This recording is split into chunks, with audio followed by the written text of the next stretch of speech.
Tulpa, written by an anonymous author, narrated by Matt Grant.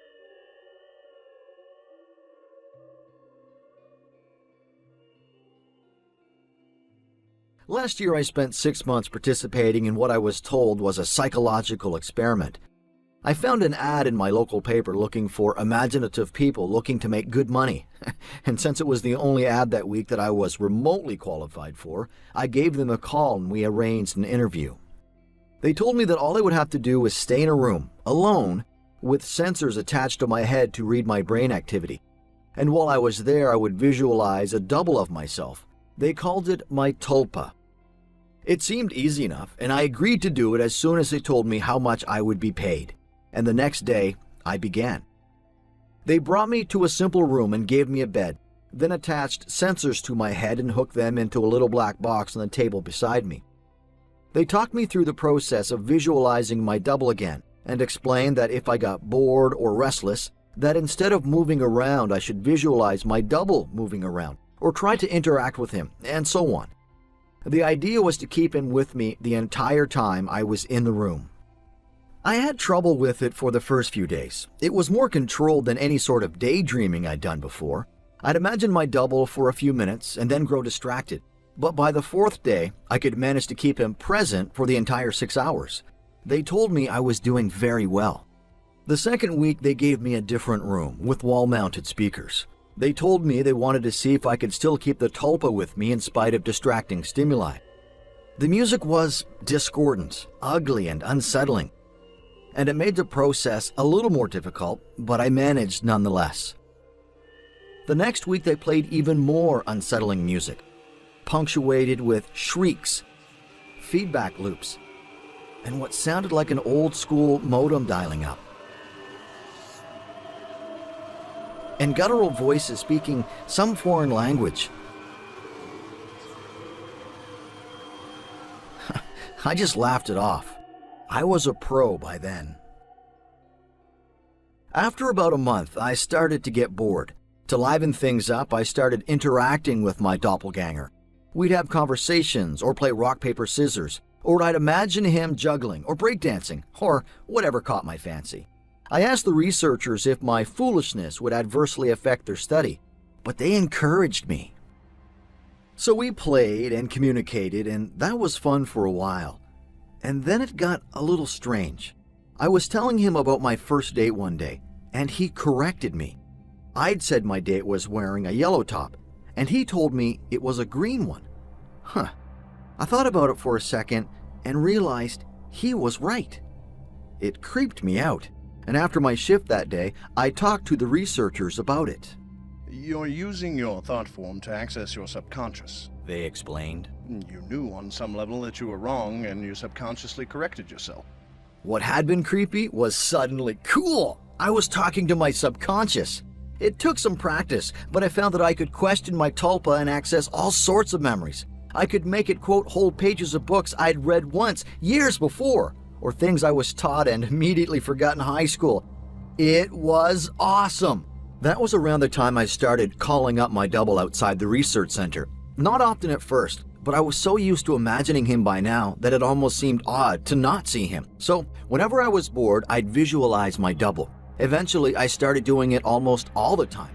It was amusing to take him along like an invisible friend. I imagined him when I was hanging out with friends or visiting my mom. Well, I even brought him along on a date once. I didn't need to speak aloud to him, so I was able to carry out conversations with him, and no one was the wiser. I know that sounds strange, but it was fun. Not only was he a walking repository of everything I knew and everything I'd forgotten, he also seemed more in touch with me than I did at times. He had an uncanny grasp of the minutiae of body language that I didn't even realize I was picking up on. For example, I thought the date I'd brought him along on was going badly, but he pointed out how she was laughing a little too hard at my jokes and leaning towards me as I spoke, and a bunch of other subtle clues I wasn't consciously picking up on. I listened, and let's just say that date went very well. By the time I'd been at the research center for 4 months, he was with me constantly. The researchers approached me one day after my shift and asked me if I'd stopped visualizing him. I denied it, and they seemed pleased. I silently asked my double if he knew what prompted that, but he just shrugged it off. So did I. I withdrew a little from the world at that point. I was having trouble relating to people. It seemed to me that they were so confused and unsure of themselves, while I had a manifestation of myself to confer with. It made socializing awkward. Nobody else seemed aware of the reasons behind their actions, why some things made them mad and others made them laugh. They didn't know what moved them, but I did, or at least I could ask myself and get an answer. A friend confronted me one evening. He pounded at the door until I answered it and came in fuming and swearing up a storm. You haven't answered when I've called you in weeks, you jerk. He yelled. What happened? I was about to apologize to him and probably would have offered to hit the bars with him later that night, but my Tulpa grew suddenly furious. It said, and before I knew what I was doing, I had. I heard his nose break. He fell to the floor and came up swinging, and we beat each other up and down my apartment. I was more furious than I had ever been, and I was not merciful. I knocked him to the ground and gave him 2 savage kicks to the ribs. And that was when he fled, hunched over and sobbing. The police were by a few minutes later, but I told them that he had been the instigator, and since he wasn't around to refute me, they let me off with a warning. My Tulpa was grinning the entire time. We spent the night crowing about my victory and sneering over how badly I'd beaten my friend. It wasn't until the next morning, when I was checking out my black eye and cut lip in the mirror, that I remembered what had set me off. My double was the one who'd grown furious, not me. I'd been feeling guilty and a little ashamed, but he goaded me into a vicious fight with a concerned friend. He was present, of course, and knew my thoughts. You don't need him anymore.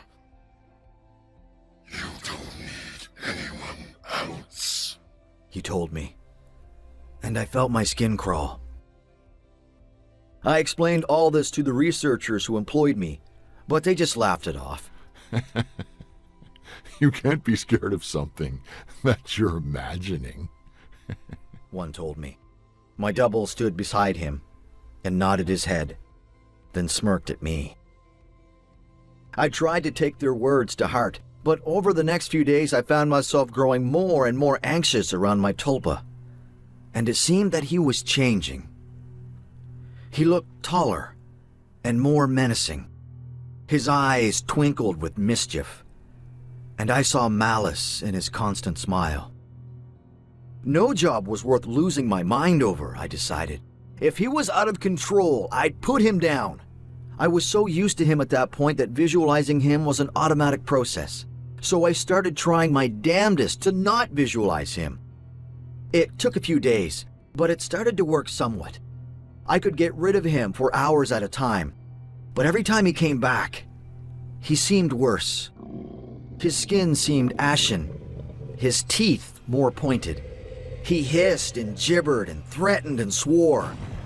The discordant music I'd been listening to for months seemed to accompany him everywhere. Even when I was at home, I'd relax and slip up, no longer concentrating on not seeing him. And there he'd be, and that howling noise with him. I was still visiting the research center and spending my 6 hours there. I needed the money, and I thought they weren't aware that I was now actively not visualizing my Tulpa. I was wrong. After my shift one day, about 5.5 months in, 2 impressively built men grabbed and restrained me, and someone in a lab coat jabbed the hypodermic needle into me. I woke up from my stupor back in the room, strapped into the bed, music blaring, with my doppelganger standing over me, cackling. He hardly looked human anymore. His features were twisted. His eyes were sunken in their sockets and filmed over like a corpse's. He was much taller than me, but hunched over. His hands were twisted, and the fingernails were like talons. He was, in short, terrifying. I tried to will him away, but I just couldn't seem to concentrate. He giggled and tapped the IV in my arm. I thrashed in my restraints as best I could, but could hardly move at all. It will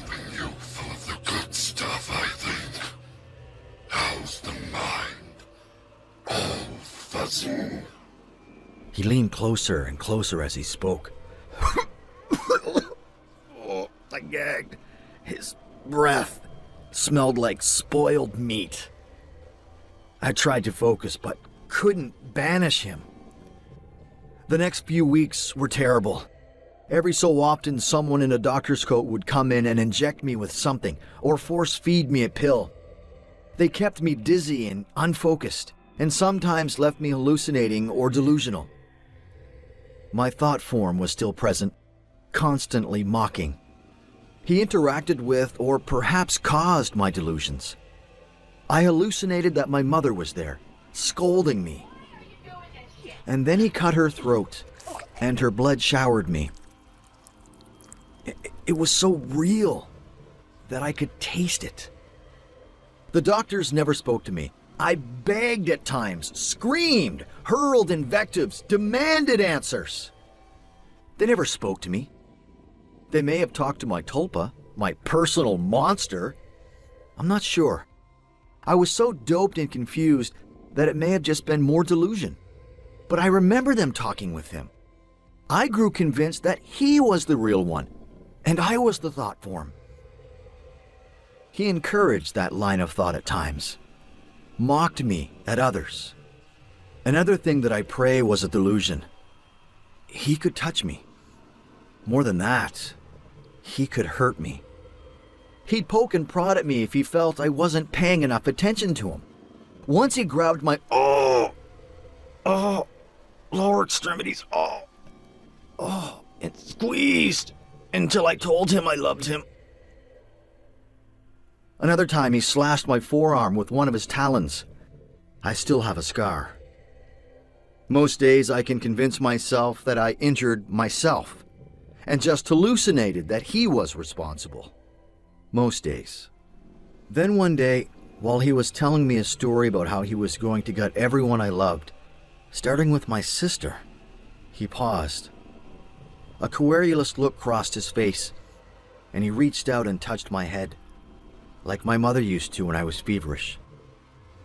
He stayed still for a long moment and then smiled. That's creative, he told me. Then he walked out the door. 3 hours later, I was given an injection, and I passed out.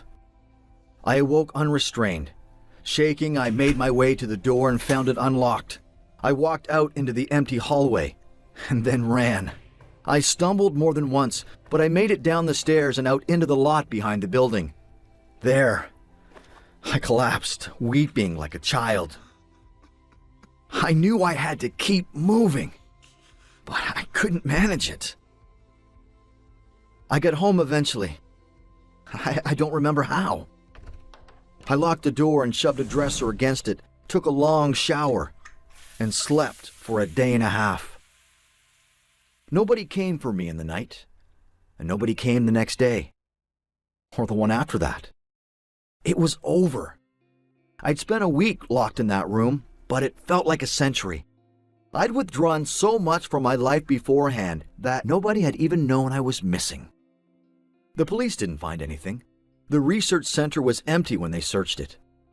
The paper trail fell apart. The names I'd given them were aliases.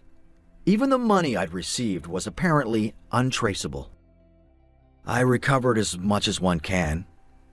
I don't leave the house much, and I have panic attacks when I do.